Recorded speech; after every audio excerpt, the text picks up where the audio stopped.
Now Pedersen to blast all that hit. Roro diving save. Hart as he flashes across. Briere sets up Carl. Side of the net. Deflected. Score!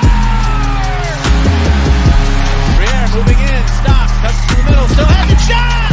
Score! Here's Hughes giving it across. Oh, what a save! Save by Maher!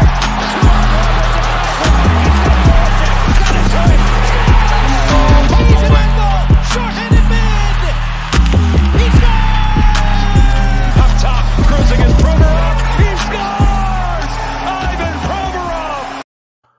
What is going on, everyone? Welcome back to the Florida Podcast. I'm your host, Amedeo and Grassia, along with my partner, Chris Maher. As always, we live stream on the Painted Lines, TTP Sports, and Flyers Fan Mania 93, a whole plethora of Twitter channels as well. So somehow, if you don't find us, I find you very crazy for not doing that. But still, if you can't do that, it'll be on Apple, Spotify, wherever you listen to your podcasts at.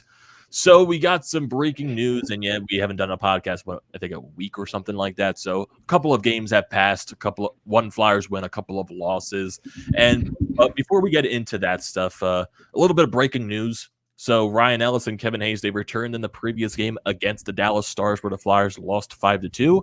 But we found out today during practice that Ryan Ellis didn't practice, and then Alain Vigneault in the press conference following that practice that Ryan Ellis re-injured himself and he's going to be out week to week. So we got Ryan Ellis back for one game and he's gone week to week. So that I think I have a good video to represent our good old reactions towards this. So let me bring that up for people that are here watching this. Let me bring that in here. Let me put that there. It's a good old SpongeBob clip. Some guys have all the luck.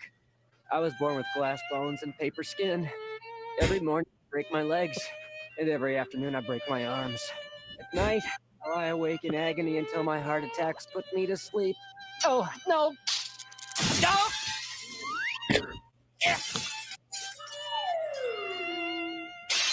Ow. Nice. That was not the video I was expecting you to bring up, but that's funny. Yeah, obviously that is a huge loss, and now that it's not day to day and evaluated, like every practice. Yeah, week to week for Ellis is not good. I mean, it's still crazy to me that this team is 7-4-2, and you've had a legit full lineup with two guys coming off of injury one game out of the how many of the 13 games that they've played.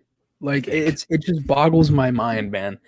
And out of everything that's gone on this season, I still don't even think they're playing that bad.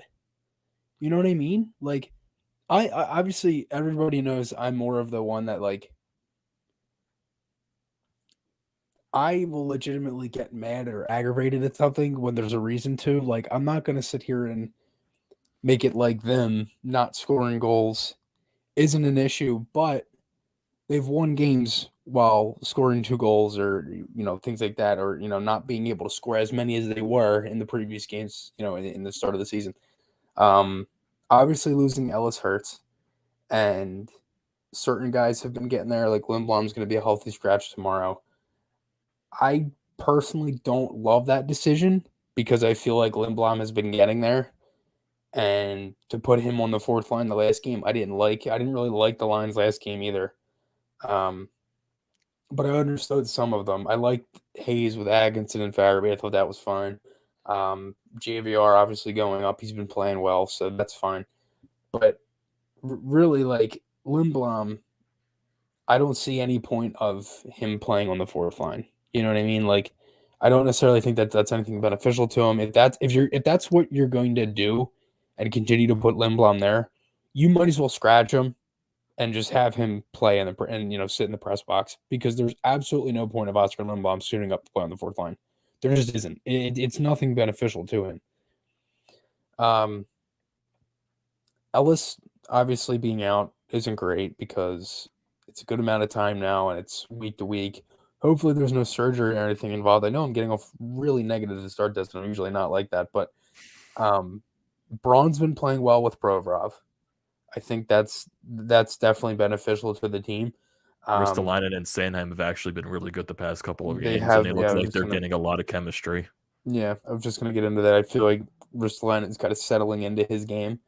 And I think Sealer's been Nick Sealer. I mean, I don't necessarily expect anything crazy from Sealer. He's very one-dimensional. If you texted me this earlier, and it was a very good point because I thought the same thing originally when I saw Sealer. I'm like, why don't they call up Yorker Zamula? You know what I mean? Like, why would you continue bringing up Sealer when you could put up Zamula or York or anything like that? Another thing, Morgan Frost playing a lot better. I think has 9 points in the last 7 games for the Phantoms, something like that. He's been playing a lot better, more confidence. Phantoms have won a couple games in a row. You know, do you think the Flyers could call up Frost at some point if, they're not scoring? The argument against this is, are we really going to sit here and depend on a 22-year-old rookie who's had 20 games, essentially a cup of coffee with the Flyers? You know what I mean? And was very streaky during that time. Obviously, it was 2 years ago, but still, do you think the Flyers could call up Frost, even though they're not necessarily scoring games? But then again, you're kind of depending on a rookie to kind of come up and change everything. And I don't know if that'll do anything. You know what I mean? I think if right now at the point of calling up Frost, I don't see it right now, especially since they got Hayes back. If Hayes was out more of a longer term situation, if it was going to stretch past November into maybe even January or something like that, I can definitely maybe see Frost getting called up just to maybe spark something different. But right now, I don't think they're going to call Frost up until something's really gone worse or it's injury related. Because right now, if you call up Frost, Ellis again, I think at that point you gotta have to. You know what I mean? Yeah, But- because if you look at the way the lines are set up now, you got Hayes down the middle, you got Coots as your first line center as always, and now you got Scott Lawton as your third line center with Brassard on the wing. So then you have Thompson as your fourth line center, which we'll get into that in a little bit because I know a lot of people want to roast Nate Thompson for some goddamn reason. I don't know why. That's like a really I just don't get it, man. Like, I feel like people are expecting them to come out like guns blazing every game. And it's like when it doesn't happen, that's when all the negativity comes in. You know what I mean? Like the first couple games is like the sample size that everybody's like expecting. Like, oh, like 5 goals a game. Atkinson hasn't scored in a while. Like, what's the problem here? You know what I mean? Like, it's a long season. Yeah, when you look at those first 4 games, of course, they're not going to keep up that 5-6 goal pace. It's not sustainable. But yeah, like when you look at the past schedule, yes, it's concerning when you look at the past so many weeks of them only scoring at least 2 goals, like going back to after the game against Edmonton where they scored 5 goals. If you look at that stretch after that, Vancouver, they won, they scored 2 goals. They get shut out by Calgary. They win against Arizona, scoring 3. But I know some people like to say, oh, you can negate the empty netter goal, so technically you scored 2 goals against the goaltender. Pittsburgh, you scored 2 goals. Washington, you scored 2 goals. You got shut out by Toronto on Wednesday.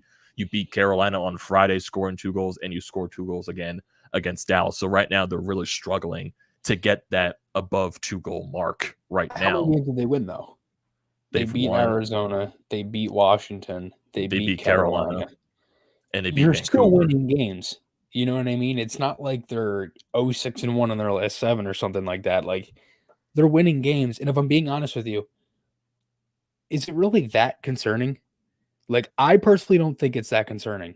You've played 1 game with a full lineup, and I don't even think they played bad. I think Dallas was just that hungry because another thing that I think a lot of people aren't talking about from the Dallas game, they were 1-4-2 coming into this. They played 2 games in the past week. They sat at home for a whole week, and I think their game before that was on Monday. Then they played Saturday. I don't know why the schedule was like that, but it was. Yeah. And that win yesterday, that win on Saturday for Dallas was their first regulation win of the season. Too. Yeah, and they also had a closed-door meeting, too. If that doesn't tell you, you have a home game against a team who's got 3 games in 4 nights, like, you're looking at it for the Stars, and you're like, this is a must-win for them, and they won the game. Yeah. I don't even think the Flyers played that bad. And if I'm being honest with you, I'm not concerned with the offense. I'm not. I know they're not scoring, but they're winning. And Carter Hart's playing well. And it's funny, I saw a tweet this morning, and it's hilarious too, because I honestly was starting to think it as well. Like, for years, how long do we talk about like goaltending, right? And how much we needed a goaltender and good defense in front of them and everything. We Now have that that. we have it It's the now, off. but now It's the offense that isn't scoring. right, and it's also the fact that we have the goaltending, but we're going to complain about it now. You know what I mean? It's like we have the really good goaltender from Carter Hart and Martin Jones, and we have a number one goaltender in Carter Hart. But going along with that, people are going to just start to complain about it and be like, "Oh, well, this shouldn't be happening every night." Like, if you're winning games because of your goaltender, that's fine. You are 13 games into a season. You haven't played with a full lineup once, or actually, you have one time, but Yeah, once, still, and yeah, that was Saturday. right. It was one game out of 13, and you're 7-4-2 in a very tough division. It's going to take time to even out. There's going to be other teams in this division that go through slumps. It's not like every team is going to be perfect every night. It's a long season for a reason. I'm not concerned with this Flyers team. I'm not concerned with the offense. The power play, different story, because that is still concerning, because one night, Saturday, they looked a lot better. The game against Carolina, they were like horrible. I mean, they just could not get really anything going on the power play. Also, the game Dallas, against Toronto. yeah, They weren't Toronto that good. too. Oh my gosh, Toronto too. Yeah, I mean that was bad. And even last night, or excuse me, Saturday night, you had a lot of chances. You got a power play goal. Hayes had an assist. Like, you know what I mean? Like, I'm not going to sit here and make it like that I'm worried with this Flyers team. I don't know. That's just how I think. I know I think differently and whatever, but You have the podcast "Don't Panic" for a reason. yeah, exactly. Like, I'm not worried about this team. I'm not, because their true potential, I personally don't think is going to be this lights out team every night. I feel like this is going to be a Flyers team that can play with you, can continue to kind of play like this, get good goaltending, score goals. And if there's anything that is concerning, it's probably the fact that you're having guys that are just going through like smaller slumps, like guys like Farabee, but he ended up scoring in that game against Carolina. Like, that is one thing that is a little concerning, is guys are having slumps like that. But again, they are winning games at the same time. So if they're still winning and it's happening, I'm not going to sit here and freak out over it and be like, "Oh my God, like they're struggling, whatever." Like, they have a good record right now for not having a second line center and one of your best defensemen for majority of the season so far. I'm okay with it. I mean, I'm not going to sit here and make it like it's the end of the world. Kind of like the sky is falling kind of thing, like it's Chicken Little. Like, I'm just not worried about it. I mean, yeah, I can definitely understand that, but I can also understand like yes, scoring 2 goals a game right now, it's concerning. Is it right now what's going to happen the rest of the season? Most likely not. No. The sustainability of scoring 5 to 6 goals a game, it's probably the same difference as And it scoring at a 2 goal a game pace. I think Right, eventually it's exactly. going to even out.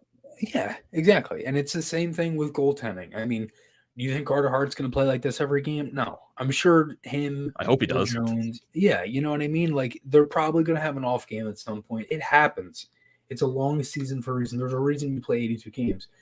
You just got to make sure it doesn't happen all the time. And if you're able to do that, because I damn know everybody who watches this team knows that they have the skill to put up 5, 6, 7 goals a night if they wanted. And they have the defense and the goaltending to play a complete game and, play solid and continue that. The only thing that is concerning to me is the fact that they're winning game, losing game, winning game, losing game, winning game, losing game. You know what I mean? If they can break out of that slump, pick up a couple wins, and then kind of go through there. But I do think this week is crucial for them. Obviously, the whole month is crucial, but this week especially, you have 3 home games. All against tough teams. All against tough teams, yes. But you've played 2 of these teams before. You beat Boston at home in a game where I actually thought they played really good, regardless of the shot total in that game, because I think the Bruins had around like 40 shots. I thought the Flyers played good in that game. Again, the one thing that they've done really well through majority of the season, didn't do it as it wasn't as good as it was against Dallas, was defend the middle of the ice. The Stars got a couple goals in front of the net. I think all their goals actually came around that. Yeah, all of their goals came around the net. The first one was a deflection. The second one was a cross crease pass in the crease. And then you got, the deflection third one from was the tip in Sagan. front. The fourth one was the weird bounce on the power play. Yeah. And then the empty netter. But if I'm being honest with you, the Flyers didn't give up on that game. I mean, they were not playing in that game like it was 4-2. And honestly, it should have been 4-3 because McEwen should have scored. The reason that when the ref blew that off, that was a bad call. That should have been a goal.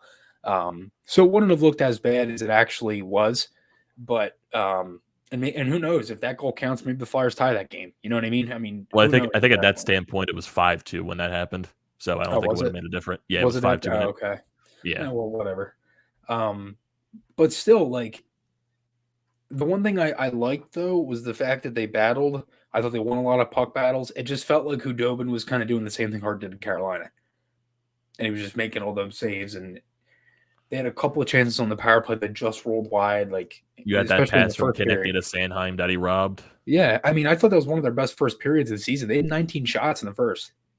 But then think about it. If they score if they score 1 or 2 goals in that first period, maybe you play the game a little differently. Yeah. Maybe you don't have to worry about, getting to that desperation mode where you had to at the end of the game. Yeah. And also like going back to the lines as well.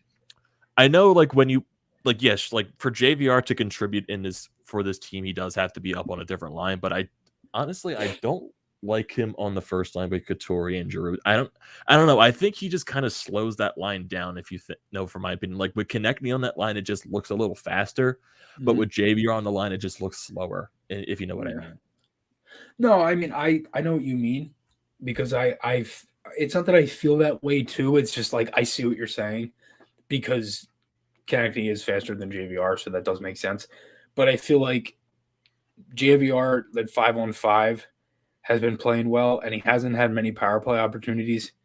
So if I'm AV, I'm like, okay, our power play is struggling. Give him more, 5-on-5 time. Put him on the first unit or first line, because I feel like he is playing well 5-on-5. I think JVR has won a lot of puck battles. He's a good passer. I think he obviously has great chemistry with Couturier. We've seen that, and same with Giroux as well.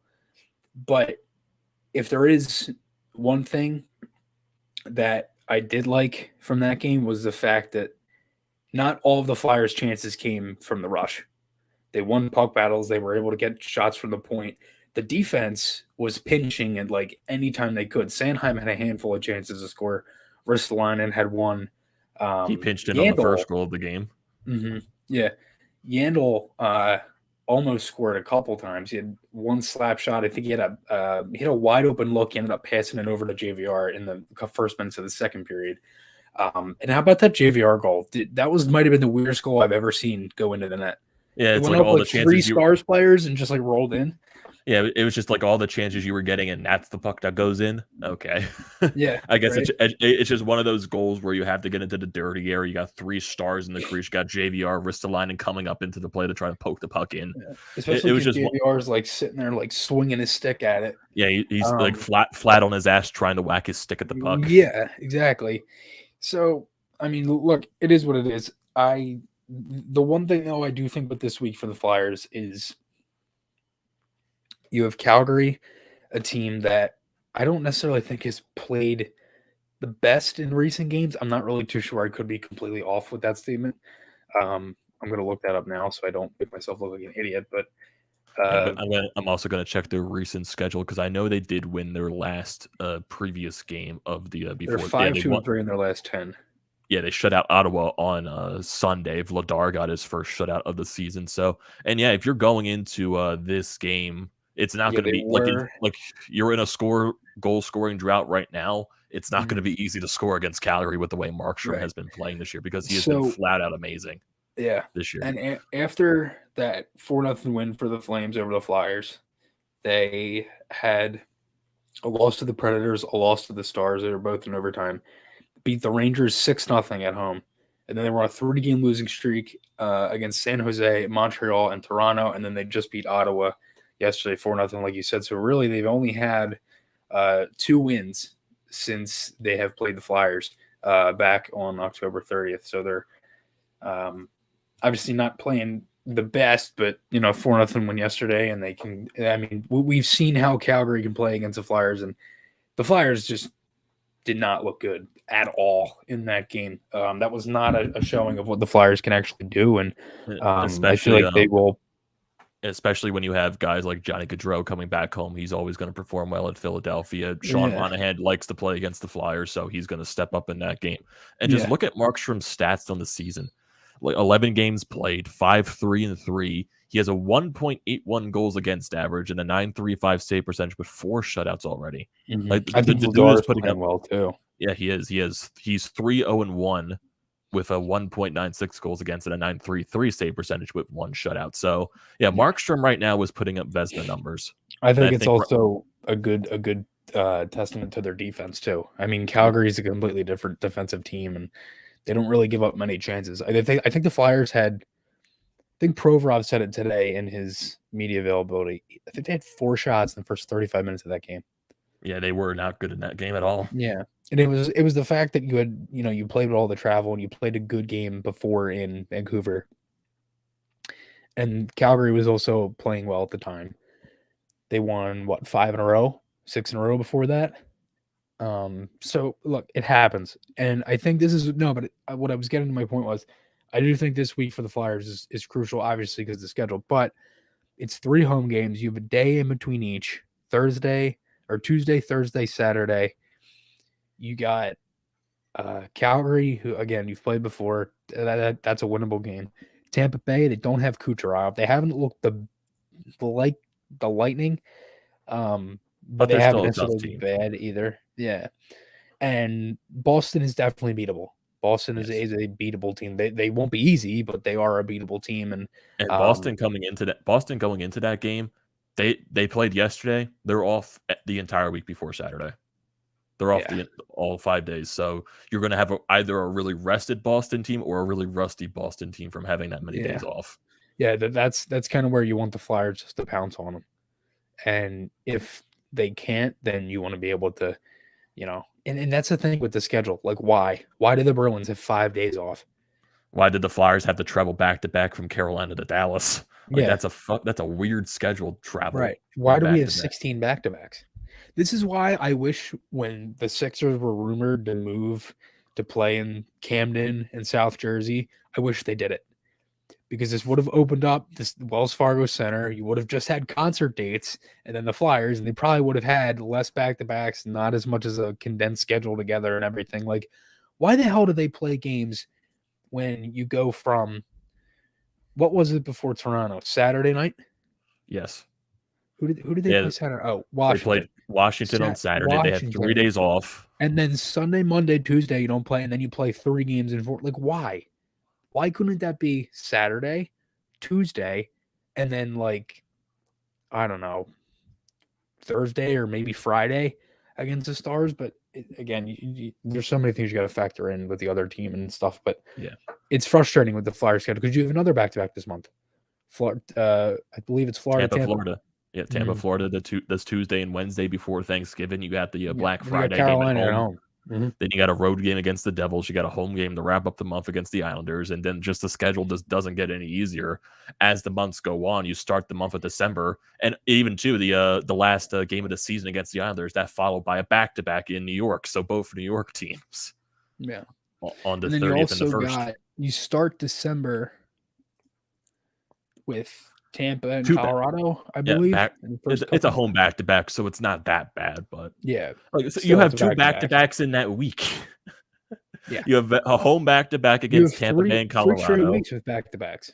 Yeah, you have Tampa Bay and Colorado in that back-to-back. Then you have Vegas and Arizona in a back-to-back, and then you don't have a back-to-back until the end of the month against Seattle and San Jose. It's just like, Jesus. Yeah, it's not great, and it's going to be tough for the Flyers. But and then again, especially when you get to that Olympic break, it's just like, oh wow, 2 weeks without Flyers hockey, 2 weeks without back-to-backs. What the fuck is this? Yeah, especially when you're going 2 weeks without it.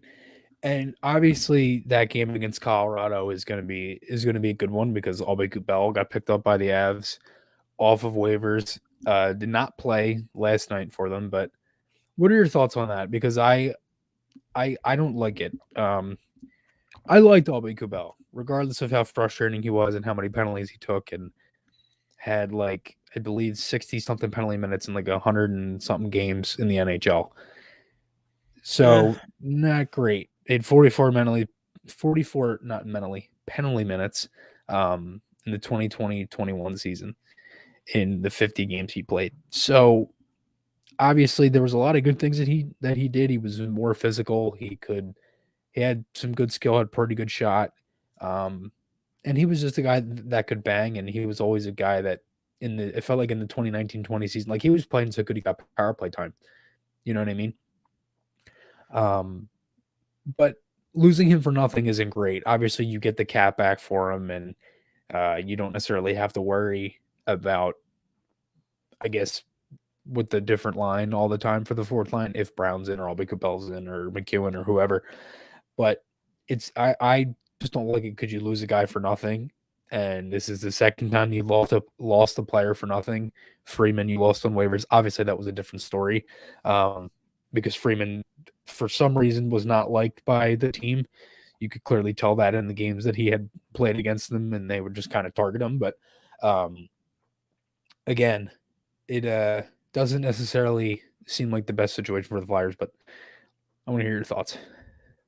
I personally don't mind it. At this point, Albie Kubel is what he is. He's a fourth line player, and that's all he's most likely going to be for his entire career. He's a grinder. Like he showed all that promise in his first season when he got called up, and yet sadly he couldn't find a way to get back to that form. And he just constantly just got frustrating and more frustrating as the years went along, especially last year. Like he's off and on this year, but he's still had those bad penalties at certain moments when maybe you shouldn't be taking those penalties, but at this point, he played himself out of the lineup. I personally think the line of McEwen, Thompson, and Patrick Brown had played a lot better than with Albie Kubel in the lineup. I think Patrick Brown even earned more of a roster spot than Albie Kubel did. So at this point, it is what it is. It happened, and you had to make a roster space for Hayes to come back, and Albie Kubel was the odd guy out. Do you hate losing a guy for nothing? But at this point, it is what it is. It's hockey. It's a business. Albie Kubel had to be the guy that was sent down because he played himself off the roster, and can't help it. Right. I don't think he could. If you did trade Albie Kubel, my honest opinion, you probably wouldn't even got that much for him. You probably would have got maybe just a late round pick. Could have got a pick for him. Could have got at least a third round pick. No. Not for you could have got a third round pick for Albie Kubel. 100%. No. A third or a fourth. If you wanted, you could even sweeten it. You probably could have got a second, depending on the team. No. Albie Kubel is not worth a second round pick.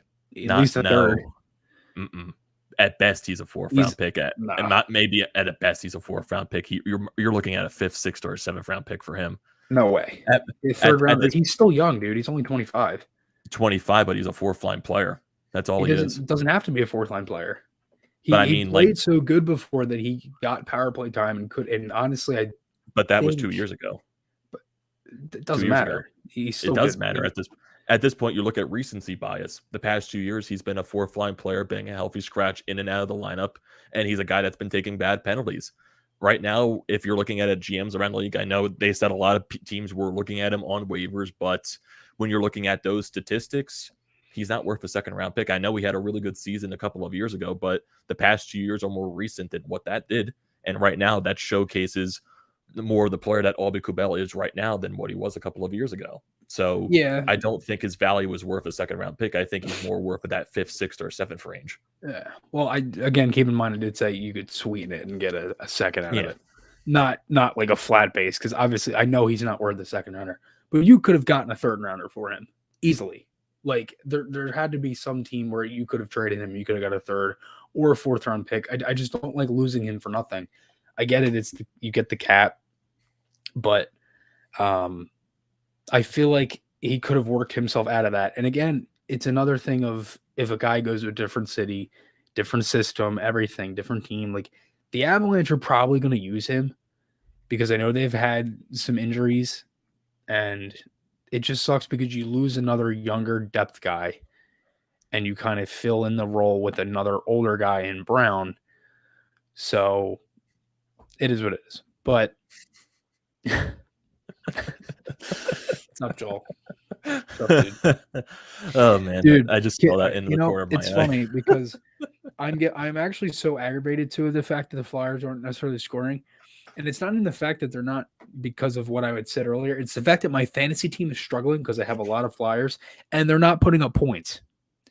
Like, I only put up, I'm 1-4 right now in my one league. In the other league, I'm 0-5. And it's because guys aren't scoring and I have Flyers on my team. And it's literally it's like making me want to rip my hair out.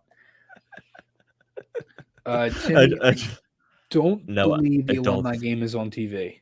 No, I think I remember Bill Meltzer putting that on. I don't think he said the thing is going to be broadcasted, even though it should. But I can understand why it's not, because you are fighting with Monday Night Football, so you really don't want to worry about that. Because at this point, most people are just going to be like, okay, I'm not going to watch a Flyers alumni game over Monday Night Football. So. I personally feel like that game should be on TV. If you're trying to get the city back into hockey, where it's been lost for a good amount of years here, like, I feel like that's something you got to kind of put on TV. The last one was on TV, the 2017 one against Pittsburgh at home. I don't know about, was the Winter Classic one on TV? That was on TV too. Yeah, that was on TV.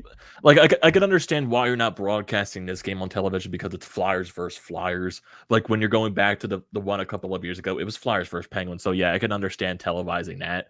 But if you're just doing like Flyers versus each other, I can understand completely not televising that. Like, yeah, I just don't think it's going to draw the views that you might expect for it. It's like I know there's like no other sports going on today. A lot of people that have been asking though. Like, I've seen, is the game on TV on Twitter about like 30, 40 times. Same with Facebook. But that's the thing. That's probably just the general Flyers diehard fan base. If you're asking about the casual, same with the games. Like, it feels like there's nobody even at the games anymore, and it's just the general. It's been like that. The casual fan just doesn't like hockey. Yeah. The casual sports fan. That's how it's been for years. Like, yeah, I don't like it as much as the next person, but that's just how it's been. I know. And that's how it is in every city. Yeah, and that's the frustrating part of it, is the fact that you're trying to get the city back into the team, and last year sucked. And I hate talking about it, but last year was terrible, and it's a shame, because I would like to see, like, the crowd at the home opener. That was the loudest I've ever heard that building, ever.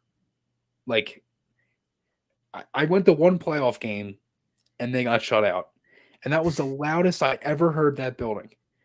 Like, if we could have that atmosphere every game, I know that's not going to happen, but if you could, like Seattle with their fan base and Vegas, like, I get it, those are recent expansion teams and everything, but it would be so nice if we could get that back at Wells Fargo Center.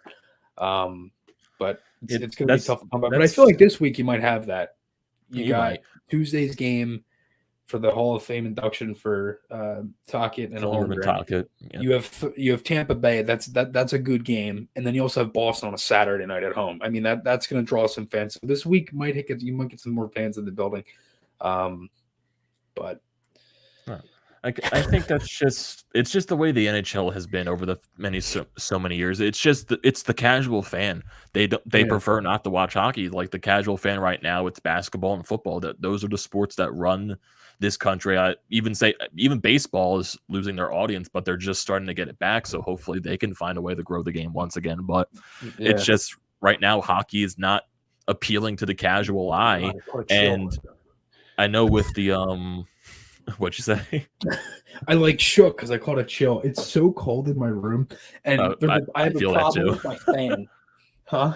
I feel the same way as you. Yeah, and that's why I'm sitting here with a beanie on, because my fan, there's an issue with it. The string for my actual fan broke. So the only way that my light goes on is if my fan is on at the same time, and it's stuck on the highest setting. So it is just whipping in here right now, and I'm freezing sitting here. And my dog is sitting in my beanbag on the floor, wrapped in one of my Flyers blankets. And that's why the door is open. I explained this to Amedeo before, but to lovely people watching this or listening, my door is open because if the dog doesn't want to be in here anymore, she's got to go out. And then if not, she's going to start getting all antsy on the thing. And if you listen to my game review on Friday, you probably heard the dog go absolutely apeshit when my mother and sister got home as I was recording and ran up and down the hallway, which I apologize for that because I did put a comment on there, but I digress. And Amedeo, all right, if we're looking at these comments, do you have NHL 22? I do not have an NHL 22. I personally, I love the game. If I'm being honest with you, I think the graphics are a lot better. The actual gameplay feels like legit hockey. I feel like there's a lot of puck battles that are actually like, it just feels more of like an actual hockey game. It's not like robots on skates. I like the menu. The graphics look great. All of that stuff looks good. If there's anything that I wish that they would change, it would just be the way that the way you score is the problem. Like the same goals kind of still go in, the cross crease, the one timer, all of that stuff. But I play HUT, EASHL, online versus shootout mode, all that stuff. I hate franchise mode. Has absolutely sucked since like NHL 18. Be a Pro, the whole new update they did, I don't like it. I just don't like the whole story mode, and it's exactly, it's useless. I mean, it's once you get past all the beginning stuff, it's the same thing. There's nothing really different about it. I wish they would have a player point of view camera angle where you actually could like see through the player's eyes and see the puck in front of you and everything. Like, and they do have that in the game, but the problem is when you don't have the puck, it switches back out to the original camera. And then when you pick up the puck, it takes like a second or two to go back into that camera. And when it does that, look, I have a headache like 2 minutes into my shift. It just doesn't work. So I like the game so far. I'm going to give it time because it's still kind of early in the game's like release. And I haven't played it as much either. I just haven't really had the time to actually play it. But like, I was playing it before a little bit, and I like HUT. The only thing I hate about HUT is it's just like pay to win. If you pay money, you get all the packs, you get all the things. Like it's just none of the sets or anything like that is rewarding. It's kind of just like you gotta save up all your coins and whatever. But that's why I don't like buying sports games anymore, because they like draw it so much towards those like, you know, build a team modes or the hockey ultimate teams, the Diamond Dynasties, your Madden ultimate teams and stuff, NBA My Team for 2K. It's just like that's where the game is mostly more geared towards, and especially with the microtransactions and the pay to win shit. That's why I really don't get geared, because I like playing the offline stuff. And really now with a lot of these games being online centered now, these games kind of take a back step on the offline stuff, and they really don't pay attention to it, which kind of sucks. And it's just that I don't know, because like the main the main YouTuber I watch for NHL 2BC's productions, like he goes on major hiatuses, and he hasn't posted like since the game released. So I have no idea what the hell this hiatus is for. But did he just do a shootout mode not long ago, and that was it, right? That was like, I think the last time it said it was like 3-4 weeks ago. So I was gonna say like 3 weeks ago. Yeah, I've been talking with Hunter the past couple of days, like especially like when we were at the game against Toronto, we were even talking about like video games and shit, like buying like I didn't buy the new NHL. I don't even think he bought it yet, but like what Trevor's saying right here, COD Vanguard, like the new Call of Duty has actually been really good this year. Yeah. So I'm not sure if I'm gonna get that, but it does pique my interest because I've just been like in a huge gamer block. I just don't know what to play right now. Right. And that's the thing, like Joel's comment here, Diamond Dynasty. Like, yeah, Diamond Dynasty is cool, but like once you get past the 4 games you got to play, you got to restart the team. You can't keep the same team, and like and that's the thing. The one thing I hate about HUT too is the contracts.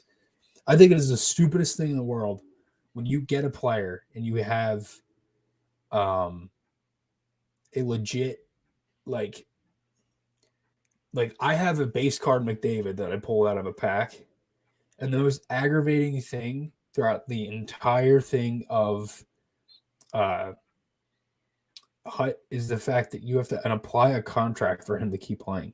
Like I have him in my line. You know what I mean? It's just so stupid. And that's every EA game though. That's Madden. That's I think the show is like that too, right? MLB. Do you have contract for the show? No. I don't think Diamond Dynasty uses contracts, but it's like you can keep the same players in your lineup, but you definitely want to like the game is more grind oriented, where you grind to try to get these specific packs, do these specific programs to get these specific cards. Yeah, that's what I like about MLB, because at least when you grind, it's rewardable. In NHL, it's like, oh, you reward, but then you have a choice of an 83 to an 85 overall player. Like, what the fuck?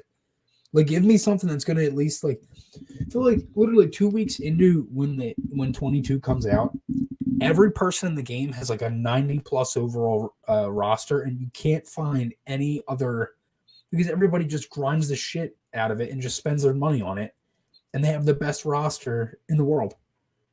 Like, it is the most aggravating thing playing it, because I would like it if it wasn't pay to win. And I know it's not like you pay to get players, but when you spend money on, like, if you spend coins or the points on packs, you get nothing out of them. Absolutely nothing. It's just not fun. I think the game that's worse with that is 2K. They're really bad with pay to win. That's like the worst possible thing about it. Yeah. Like I've been playing 2K too, and I like 2K. I actually like the game. Like playing NBA, like just the actual basketball point of it, like it's fun. But everything else is just pay to win. And the last 2K I played was 16. And I think that was one of the best games I've ever played in my life. Like, because I'm not a huge other video game guy besides sports. Like I played like every NHL since like 12, and I even played the old ones before that on like 360 and stuff. But that was after when I have every one, and I just bought them and just started playing it because it's fun. But like 2K16 was fun because there was different modes. Like there was online, and then you could play like the ESHL part of 2K. I forget what it's called. Help me. My here. team. It's not my team. It's it's not the park either. I think I forget what it's called. Me and my buddy were talking about it yesterday. Mode. Yeah, you play park mode, but it's like different. Like it's like you have your own player and you play with a bunch of different people. Yeah. I'm trying. Is it the Rec? I think. I'm not sure. I forget what it's called. I'm not sure if it's the Rex. You play at the park, and then you can play in like the other different courts with a bunch of different people. Mm-hmm. And you could play like 3-on-3, 2-on-2, like that, and then you can also play 5-on-5 games. Like that's fun. I like that part of it. And then that's the same with EASHL. EASHL is the best mode they have in the game, easily. But the problem with EASHL is, I was talking about this with Aaron all the time, Philadelphia Flyers hockey on Instagram. We play all the time. Like we've gone through like 6 different clubs on 21. Like we used in the summer, we played just about every night. And I'm not talking like 1 or 2 games. We would play this until like 2, 3, 3:30, 4 in the morning, from like 10 o'clock on. So it was fun. But the problem with it is you get into that point where it feels like the game is going against you, and it's like there is just an invisible fucking wall behind the goaltender, and you cannot score a single goal. No matter what you do, like everybody, I feel like in that game too, I don't know why we're getting on video games, but why not? Yeah. But when you kind of like when you start to play the game and you pick up a couple wins, it seems easy, and then you get that one team where you just can't do anything against them. Every poke check is missed, or it's a trip or whatever, and it feels like everybody's like a 5'7" sniper, just fast as shit up the wall. Can't catch them, can't do anything, then just go in and score. It's just like, it's fun, but it gets to that point where it's really frustrating. But then you keep playing because it gives you those couple games where you play really good and you're like, okay, we can do this again. You know what I mean? So that is the one thing that's fun about it. And obviously it can't be completely dominant the entire time either. There's got to be some sort of setback. But sometimes it's just like, dude, like, come on. It just feels like also one of the other problems I've seen with the sports games too. It's like the only one right now that has crossplay is MLB. Oh, yeah. Like I don't know why NHL or 2K doesn't have that. Yeah, I mean, I was talking about this with Yariv. The fact that NHL 22 does not have crossplay is the biggest, easily the stupidest decision they could have made, releasing that game. Easily. Like, it's just like, they did it in 21. And it was good because you could play with everybody. It just expanded everybody's gameplay more, and you could play with more people. Obviously, everybody knows the benefits from it. Why would you stop doing it? You know what I mean? It's weird, man. It's weird. It is. It's I don't know. Like, for some reason, I've bought every NHL game since I think 2012 or 2013. So right now, this is the first year I haven't bought NHL on opening day, or like on release date. So like maybe I do find it in the future or something like that. But right now, I haven't had the incentive to buy it, right? Because I just like I get into this like where it's like, why do I like want to pay $59.99, $69.99 for a game that I'm going to play for 2 months and then eventually stop playing because I get bored of it? But right. that's just the thing. But me, because this is the only one that I actually pre-ordered. Because I was actually really excited for the game when it came out. I wanted to see the new graphics, and they weren't really giving many teasers. And the Frostbite engine I was really excited for, and I was like, okay, this might be the year this game's actually good again. And I like the gameplay. That's the best thing, but everything else is still kind of the same. But I feel like this is a step in the right direction for them because of the new gameplay and also having the new graphics. I mean, like when you go into the instant replay mode, the game, it literally looks real. The only issue is some of the things that they have, that some of the problems that they're having is the legit faces of the guys. Like some guys look like they actually are who it's supposed to be. Some of them look nothing like it. Like, who was it on the Flyers? I can't remember. I think it was Provorov. But he does not look like Ivan Provorov. That's like the Jake from State Farm or like Walmart kind of Ivan Provorov. Like, that's not Provorov. It just does not look like Ivan Provorov at all. And I know they did an update with that. They did like new jerseys and stuff. The other thing that frustrates me with the War with Shell mode is the hockey bags.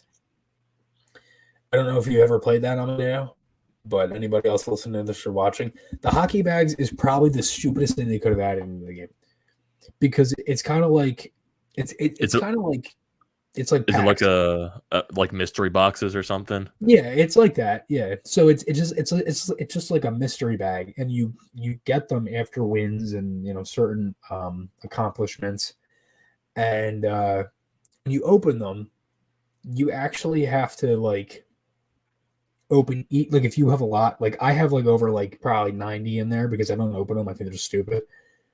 But it's just like you open them up and you're able to customize your player, and you unlock jerseys, sticks, all that stuff, celebrations, shit like that.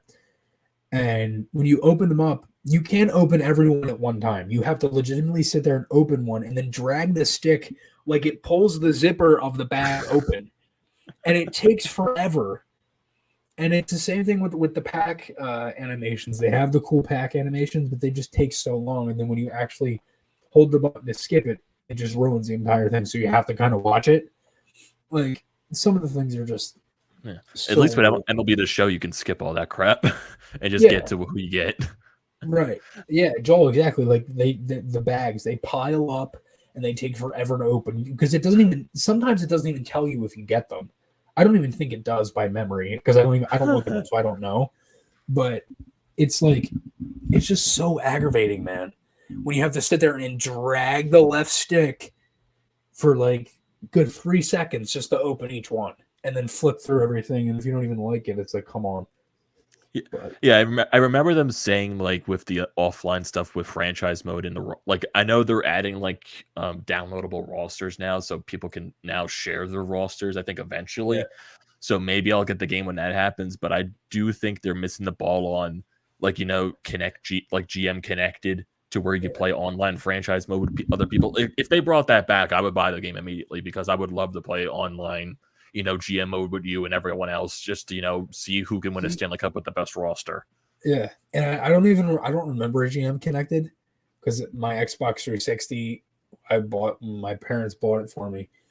It was used and it was broken. Not broken where I couldn't play it, but broken in the fact that I couldn't use online because the I don't know what it was, but I think the Ethernet cable in the back was busted, so it couldn't connect to a router. So I didn't have any Wi-Fi. So every game I played was offline. So I'd play. All I played was Play Now, Shootout mode, Be a Pro, and Franchise mode. That was it. Only 4 modes. Once I got to NHL 15, and this was NHL 12 to 15 because I had that for 360, then I ended up getting a Xbox One. And I still have that, and I also have a PlayStation 4. So when I started playing NHL 15, that was when I bought the online card. And when that would happen, I would kind of just start playing everything. And then I got into Hut, and there was one point where I think I spent a embarrassing amount of money in 8th grade on that game. But I had a really good fucking team. I think I had a 98 overall Ryan Getzlaf card. That's how good my team was. It was it was embarrassing how much money I spent on it. But it was a good team. But that's what I mean. It was pay to win. You had to pay for the packs, all that stuff. So it is what it is. And again, I just don't have the time to sit there and grind out games anymore. Yeah. And it's not even that I don't have the time, because I probably do. It's just I don't want to. I just don't have the patience. Drive. I don't have the drive or the patience to do it. Yeah, it's just like what Joel says right here. When we were younger, it's like you could play games for hours and hours. Like right now, if I play a game for an hour or more, I'll probably get bored of it. Right. I just need that new game that can drive me in and just hook me right from the get-go. Right now, I just don't have that. So we're in this rut right now. So to finally, I guess, end the video game topic, it was a nice topic to talk about. We'll probably get into it once again. You never know in another couple of weeks, but who knows? Yeah. So it was not what I was expecting to talk about today, but me neither. So we have a alumni game tonight at 7 p.m. at the Wells Fargo Center. We got Paul Holmgren's team going up against Rick Tockett's team, and both teams are actually wearing uniforms that Flyers fans have, begged the team to change back to. You got Holmgren's team wearing the black uniforms from the early 2000s and 90s. You got Tockett's team wearing the orange uniform from the 90s era, the Lindros era, and everything. So, yeah. So let's go over this roster for this alumni game. So we got Paul Holmgren's team. We got on the first line John LeClaire, Eric Lindros, and Scott Mellenby. We got Scott Hartnell, Adam Hall, and John Lupo on the second line, Scotty Upshaw, Ron Suter, and Dave Brown on the third line, and your extra forward is Todd Fedoruk. And it's funny, too, a lot of the players on these jerseys, when they first showed them, a lot of them were misspelled. Yeah, Hartnell getting spelled to Hartnell. Yeah. Hartnell, you got Fedoruk's name getting misspelled. It's just who made these jerseys? It was wow. You got defenseman, you got Mark Howe, you got Dan McGillis, Joe Watson, and Darian Hatcher. Your goaltenders for the black team are Robert Esch and Neil Little, and both of those goaltenders will split time. So we got Rick Tockett's team now. They'll be wearing the orange jerseys. The first line will be Simone Gagne, Danny Briere, and Mike Knuble. Second line, Brian Propp, Pelly Eklund, and Lindsey Carson. You got Donald Brashear, Mitch Lamoureux, and Reggie Leach on the third line. Then Riley Cote is the extra guy. You got Chris Terry and Shel Samuelson on the first defensive pairing, Brad Marsh and Nick Schultz. And then Mike McKenna as your main goaltender. And the Flyers brought over one of the goaltenders from the Flyers Warriors to back up Mike McKenna. So it's looking to be an interesting time there. I'll be there as a fan. Chris is going to be there in the press box for Flyers Nitty Gritty. So looking like it's going to be a fun time. Yeah, it will be fun. There is going to be media availability for it too, so stay tuned for that. That will be fun. Again, it's not on TV, which is unfortunate, but it's going to be fun. A lot of good things from the alumni game, and I'm excited to see these jerseys because that was something I was looking forward to when they tweeted it. And I know Bill Meltzer's done a lot of work on this. He did the program for the Warrior Classic, which was a good amount of time to do that because it was really well written. And I noticed actually in that there's actually a couple pictures that I took that are in the back of that, which was pretty cool. So Bill, if you're listening to this, thank you. And also he also did the program for the alumni game. So that definitely took a while. And how about Joe Watson? I mean, he's 78. and he's playing in this game. I mean, it's awesome. So Yeah, he's got the jump in his game. yeah, exactly. That's the, I think he's going to score a couple of goals. He's going to score a couple of goals, I believe.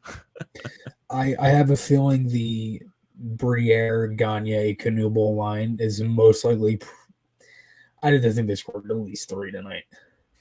Yeah, it's sadly Maybe you can't 4. get the Legion of Doom fully back for this game without Michael Renberg. So like it's gonna be fun going. It's gonna be fun. Isn't it gonna be kind of fun though? Just going down there, just to see like some hockey that you don't have to care about. Yeah, you know what I mean. Like that's what I liked with the Flyers Warriors. And it wasn't, and I don't want to make it like I didn't care about it, but it was like, oh, I wasn't like intently watching the game, like holy like something shit, you don't have to stress out about. Yeah, I don't have to sit there and like want to rip my hair out watching it like it's the Flyers or something like that. I can just enjoy it. The teams are playing well, like it's just good hockey. So that's definitely going to be fun, and we'll see who wins. Who do you think's winning? I think I'm going to go with I think Rick Tockett's team's going to win. I think the recent NHL head coach and Rick Tockett's going to grind that team out to a victory, and Mike McKenna's going to, stand out. Yeah, I mean, I'm thinking. I don't know, but it also feels like every time Neil Little is in a net in any one of these games, he always like pitches a shutout. Like he never allows a goal. Yeah, didn't he have a shutout in the one period he played against Pittsburgh? I think. Yeah, in the half game he played against Pittsburgh, and Bush came in and allowed a couple of goals. Weren't they up like 3-0 in that game? I don't remember. I think they were up like 3-0. And that's it. Are they selling tickets for this in the 200s? I think they are. Just all in the 100 sections? No, I think they're selling in both levels. It's the whole stadium, yeah. Yeah, because we originally bought our tickets in our like usual season ticket holder seats, but then they got changed to one of the ends. So I'm not sure why that happened, but I'm assuming they're selling stuff in each bowl in the Wells Fargo Center. Yeah, we'll see. Because I know that there were people saying like the east end was full, but there was a lot of spots on the west side, which I was like, does that mean they're only doing it on the lower bowl or what? But I don't know. We'll see. You got Soto finishing out he wants to see the Legion of Poon next time. Well, sadly, you can't do that because Carter's still playing in Richards. I have no idea what Mike Richards is doing right now. So who knows? But also to end off this podcast with a little bit of breaking news, even though this I think happened like an hour or two ago, it was announced by the Ottawa Senators. Their next 3 games are postponed because they are dealing with a major COVID outbreak. They have 10 players currently under protocol. So right now the Ottawa Senators are. You brought that up already. I did. Yeah. I don't know. Did we talk about this before the pod, or did we talk about it? No, you brought that up in the first couple minutes. I don't remember that. I don't remember that. If I did, we started talking about the Flyer schedule. We started talking about the schedule. I am drawing a game, and I went on a long rant. I think that's what maybe messed up. And then the video. I'm drawing a long blank at this point. So before this game, dude. I need some coffee, even though I don't drink coffee. But who knows? I don't drink coffee, but I might need it. You drink anything like that, like energy drinks? Anything? I do not. No. I hate energy drinks. That's just pure sugar that I don't need.